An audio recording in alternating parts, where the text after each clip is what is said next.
Saudara-saudari terkasih, renungan hari ini masih melanjutkan renungan yang kemarin. Mengingat bahwa masih banyak yang menanyakan tentang bahasa-bahasa pikiran, bahasa-bahasa hati, bahasa-bahasa iman, tentang pasrah. Memang topik ini tidak bisa dibahas secara singkat hanya dalam waktu 10 menit. Maka ini mungkin menjadi kelanjutan. Salah satu ciri dari pikiran adalah mengarah keluar. Karena berkaitan dengan indera. Kalau kita perhatikan indera kita, mata kita, telinga kita, itu mengarah keluar, bukan ke dalam. Karena itu pikiran itu selalu ingin keluar terus, tidak masuk. Dan itu kelemahan, ada baiknya tetapi ada kelemahannya. Baiknya adalah menguasai, melihat, mengukur. Nah, itu pikiran pandai sekali. Membeda-bedakan, memberi identifikasi, mengidentifikasi. Itu pikiran sangat canggih di situ. Tapi arahnya keluar, bukan ke dalam. Maka supaya pikiran itu menjadi seimbang, perlu diarahkan ke dalam. Dan itu yang disebut dengan refleksi, bercermin. Pikiran itu menjadi bagus sekali ketika dihadapkan pada dirinya sendiri, bercermin. Disebut refleksi. Dan refleksi ini penting, karena ketika kita bercermin, kita kemudian sadar. Dan mengapa sadar itu penting? Karena ketika kita berpikir sebenarnya kita tidak sadar. Coba saja kalau kita lagi banyak pikiran, itu sebenarnya kita sedang tidak sadar. Masalahnya dan bahayanya adalah 90% hidup kita itu diisi dengan pikiran. Makin banyak pikiran, makin tidak sadar kita itu. Meskipun hidup, sebetulnya kita tidak hidup. Maka orang bijak mengatakan, hidup yang tidak direfleksikan, tidak pantas untuk dijalani. Ya maksudnya ini, karena sebetulnya ketika kita berpikir, kita tidak sadar. Dan bahaya sekali. Apalagi kalau Anda lagi nyetir. Anda lagi nyetir banyak pikiran, itu sebenarnya Anda sedang nyetir dalam keadaan bahaya. Sama bahayanya dengan nyetir dalam keadaan tidur. Sama bahayanya dengan nyetir dalam keadaan pingsan. Karena Anda sedang berpikir atau banyak pikiran. Berpikir itu tidak sadar. Yang membuat kita sadar adalah refleksi, bercermin. Maka Anda yang sering berpikir terus, berilah waktu. Duduk 1 jam sehari, bercermin, mengolah kesadaran. Pikiran itu selain tidak sadar, juga meloncat-loncat, tidak tenang. Pikiran itu meloncat sana, meloncat sini, tidak tenang. Yang disebut dengan monkey thought, itu pikiran itu seperti kera, loncat sana, loncat sini. Bagaimana bisa menjinakkan pikiran kita? Pikiran kita itu hanya bisa dikalahkan dengan kesadaran. Sadar. Pikiran itu bukan sadar loh, tetapi sadar justru bisa menjinakkan pikiran. Bagaimana caranya? Yaitu dengan cara menyadari pikiran.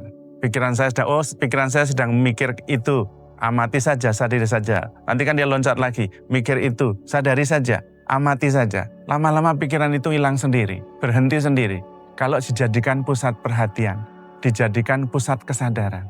Ini sama seperti kalau kita ngajar di kelas. Saya kalau ngajar di kelas dulu waktu masih praktek mengajar di sekolah, kalau ada anak yang nakal sekali, ribut terus, saya tidak menegurnya. Tetapi saya jadikan pusat perhatian. Misalnya nama anak itu Anton. Teman-teman, nih lihat nih Anton ya, kita contohkan Anton. Anton ini seumpama mesin. Nah mesin itu bisa bergerak kalau disambungkan ke dalam listrik. Coba perhatikan, lalu Anton itu salah tingkah. Karena diperhatikan oleh semua temannya di sekolah. Nah dia lalu tenang.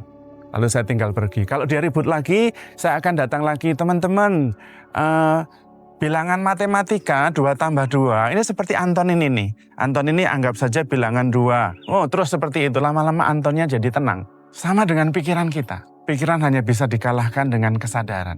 Sadari, amati, dan itulah meditasi. Meditasi adalah menyadari pikiran kita, menyadari perasaan kita, menyadari gerakan-gerakan batin kita. Sadar, itulah meditasi. Karena itu di dalam gereja kita, tidak hanya firman. Bagus sekali. Awas ya, jangan menganggap bahwa saya mengatakan firman tidak bagus. Bagus sekali. Tetapi tidak cukup. Firman itu kesadaran. Itu adalah pikiran. Firman itu harus dibawa ke dalam kesadaran. Maka disebut dengan refleksi. Nah, kembali lagi ke refleksi.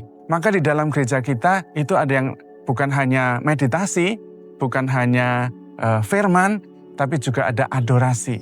Kalau Anda memperhatikan, saya mengadakan adorasi pada waktu Jumat pertama sesudah misa, ada pentataan sakramen Maha Kudus, bahasa yang saya pakai bukan bahasa rasional, tapi bahasa emosional.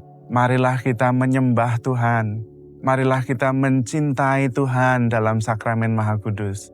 Marilah kita memberikan diri sepenuhnya kepada Tuhan yang hadir di sini. Marilah kita mencintainya, menghormatinya, menyembahnya. Itu semua bahasa emosional, bukan bahasa rasional. Bukan, marilah kita memahaminya, mengerti sakramen Maha Kudus. Tidak bisa. Maka gereja kita bukan hanya firman.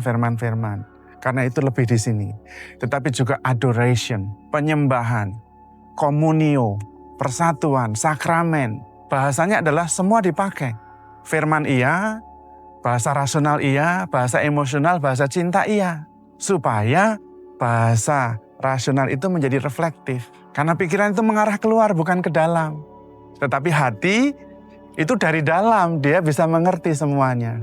Karena itu Bunda Maria menyimpan semua perkara di dalam hatinya, bukan di pikirannya. Kalau disimpan di pikirannya, pikiran itu hanya berlaku, mempunyai kekuatan menyimpan dalam waktu setengah jam. Itu maksimum. Sesudah setengah jam Anda lupa. Coba Anda baca firman atau mendengarkan firman, dibaca saja, dimengerti saja. Setengah jam kemudian lalu, tadi saya tentang apa ya? Oh, lupa sudah. Karena itu menjadi Katolik itu belajar 50 kali pertemuan. Kenapa tidak dipadatkan saja? Itu setahun itu. Dipadatkan saja 2 minggu tiap hari. Lah beriman itu bukan hanya masalah mengerti, lulus. Tetapi menjalani. Mendengar, melaksanakan. Mendengar, melaksanakan. Mendengar, melaksanakan. Mendengar, refleksi. Mendengar, refleksi, jalankan. Karena itu, untuk bisa berpasrah, tidak ada shortcut-nya. Kalau Anda terus-menerus menggunakan akal budi dan pikiran, dan kemudian kurang refleksi, kurang menggunakan bahasa-bahasa emosi, bahasa-bahasa perasaan, bahasa-bahasa cinta, bahasa-bahasa iman, Anda dikuasai oleh pikiran dan sebetulnya Anda tidak sadar. Tapi Romo kan lalu kemudian menjadi pelan. Seolah-olah kita geraknya itu tidak cepat, persis. Justru kita harus slow down. Lebih baik pelan tapi sadar daripada cepat tapi tidak sadar. Lebih baik itu kita pelan. Pelan saja, tidak ada yang mengejar kita. Hidup itu bukan untuk lomba lari. Pelan-pelan saja, tidak usah cepat-cepat. Biarkan itu mengendap di dalam hati. Gunakan dasar hati, iman, bukan pikiran, supaya tidak ruwet, supaya tidak frustrasi. Dan untuk melatihnya, pikiran kita harus diisi bahasa-bahasa iman, bahasa-bahasa cinta. Filipi bab 4 ayat 8. Apa yang benar, apa yang mulia, apa yang pantas didengar, apa yang adil, apa yang baik, apa yang mendatangkan berkat, pikirkanlah. Supaya pikiran kita itu bukan menjadi monkey thought. Supaya pikiran kita itu tidak hanya keluar, tapi ke dalam. Supaya pikiran kita juga diisi oleh iman. Di bawah iman, bukan di atasnya. Supaya kita sadar. Supaya kita itu hidup. Karena ketika kita berpikir terus, kita tidak sadar. Sama saja tidak hidup. Hidup yang tidak direfleksikan adalah hidup yang tidak pantas untuk dijalani. Yang bagusnya dari pihak kita adalah Roh Kudus sudah ditanam di dalam diri kita. Itu yang paling bagus. Sehingga Roh Kudus itu yang membimbing, mengingatkan, menarik kembali.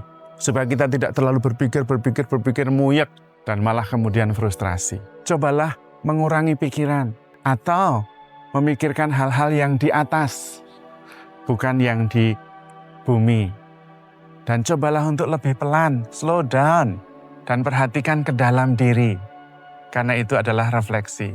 Maka firman itu bagus ketika untuk refleksi, bercermin. Pikiran juga bagus sekali kalau pikiran itu mengarah ke dalam. Kalau hati memang itu dari dalam, maka kita harus mengembangkan unsur devosi, mengembangkan unsur perasaan dan iman, bukan hanya pikiran. Bahasa-bahasa kita harusnya bahasa-bahasa iman, bahasa-bahasa cinta, bukan hanya bahasa pikiran. Supaya kita tidak hanya berhenti pada ngeles dan tidak sadar-sadar. Mohon rahmat Tuhan, rahmat pengertian, karena ini memang tersembunyi untuk orang yang cerdik dan pandai. Karena pikiran itu selalu mempertanyakan. Tetapi dinyatakan kepada orang yang sederhana, yang mengikuti kata hati, bimbingan roh yang sudah bertahta di dalam hati. Anda mengikuti roh, Anda mengikuti suara hati, Anda memperoleh kedamaian, hidup dalam damai sejahtera. Karena Anda bersatu dengan Sang Sumber, yaitu Tuhan sendiri, yang sudah bertahta di dalam hati Anda. Dia membimbing, Dia mengarahkan, Dia memberkati. Selamat menempuh hidup bahagia karena mengikuti bimbingan Roh Kudus. Tuhan memberkati.